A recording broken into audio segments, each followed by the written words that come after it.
science research in the future. So science journalists here will have a critical role in translating, bridging that gap between what the scientists are doing in the lab and what the public think should be done with that money.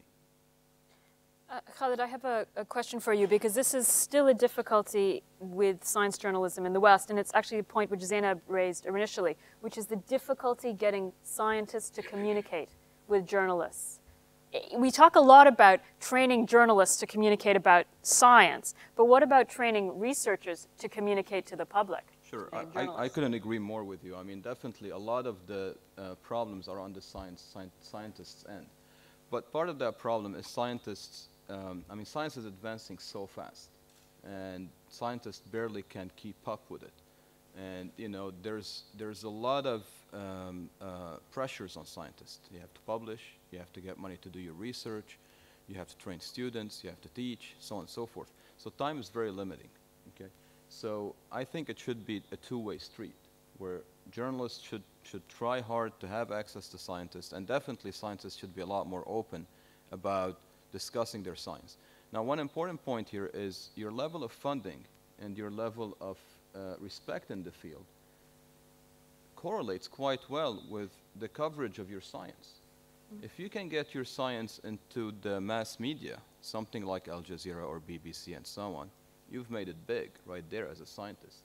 Few scientists have access to these kind of media services. So as a scientist, somebody from Al Jazeera is on the phone, I'll jump on the opportunity to talk to them, and, you know, because they're going to be doing me a huge favor by advertising what I'm doing and making it, you know, much more accessible to everybody in the field.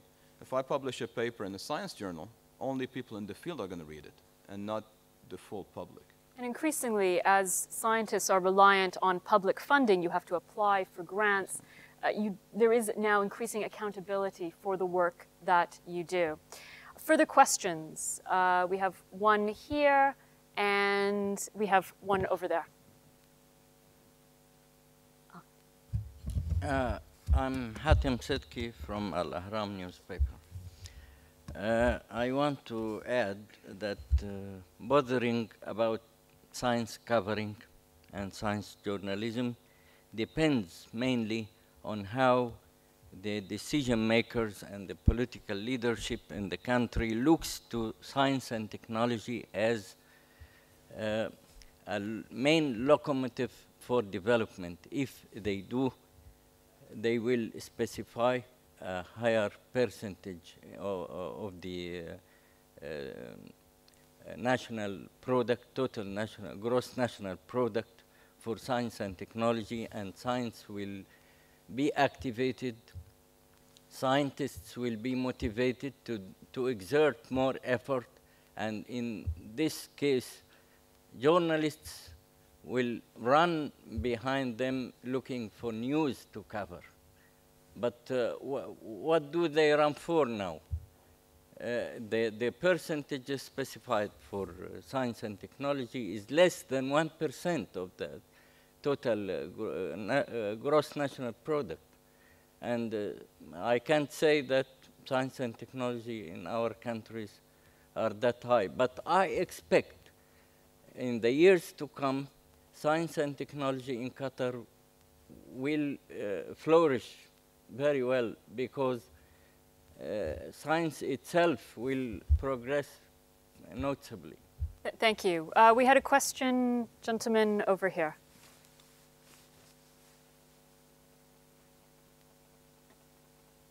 Press the button.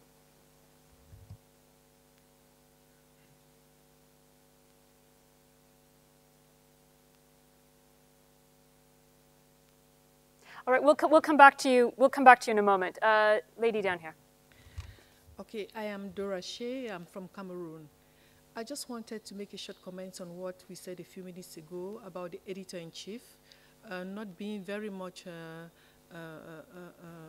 empowered with a scientific background. I think the main issue is with journalists. The editor-in-chief does not need to know much about science. It depends on how good the journalist is. It depends on how well the journalist can sell his story to the editor-in-chief. And in that way, he might be able to buy it. He does not need to know much about science. And for a journalist, I think once you're a good journalist, you can now start specializing in issues related to science. So I think the ball is on the camp of the journalist. They must be able to sell the stories to their editor. Once you are good, you can always do it in the science domain. Just to that point, though, and perhaps Patrice has had experience of this in Belgium, but I can tell you that in the United Kingdom, we had a terrific controversy about genetically modified foods. And when scientists tried to present their stories to producers and editors, they found, science journalists rather, tried to present their story. They found a lot of resistance because they presented it in very technical, scientific terms. But when it became a question of politics and business, suddenly editors and producers were very interested, and suddenly it moved to the front page and the headline. But a lot of the good science and the sound scientific information was lost in spin. And so you're quite right, the editor doesn't have to be a scientist or a science graduate, but they need to have a more sophisticated appreciation of the context of science. Otherwise, the work can be distorted. Patrice, I just want to talk about the point about hype. And science journalists are often accused of hyping stories, but sometimes the hype comes from the scientists. So I agree utterly with you. Of course, it's a question of credibility of the journalists, okay, on our side. I think when you are a science journalist, when you are a producer of a science program on television, if you are an editor on a newspaper, it's the same thing. You have to avoid two traps. To put the level too high or to put the level too low. If you put the level too high, you will be extremely interesting, but for a small number of people, okay? Nature, science, etc., extremely interesting, but are you, all of you, readers of every article of science and nature? No, okay? So it's one of the traps to put the level too high.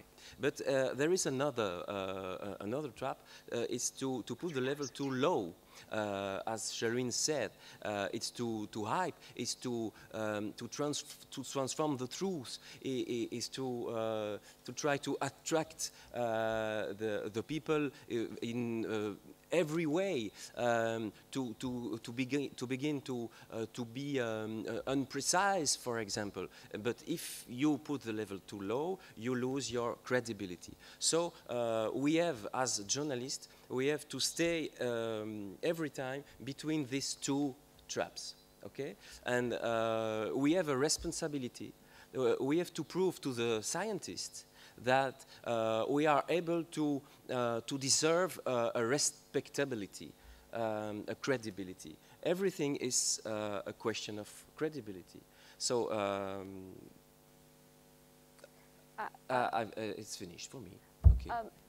Ahmed, I have a question for you, which is actually to do with, we've come at the point that often scientists are not very reluctant to talk to journalists. But there are, of course, those interested in science who are very keen to talk to journalists, companies, for example, NGOs sometimes, and particularly with these sort of people with a vested interest. What sort of code of conduct do you have for your journalists in order to resist the pressures? For example, in many parts of the world, journalists are paid to write stories on behalf of companies. They pay them to place the stories. How do you deal with this issue in Aljazeera? Do you have a code of conduct to deal with this? The code of conduct, and I was listening to the doctor here when he was talking about his role. I mean, this is work on air, right? When I go back to Aljazeera, I would really expect the university to open up its labs in front of us and to give me a call one day if they have anything that they think is really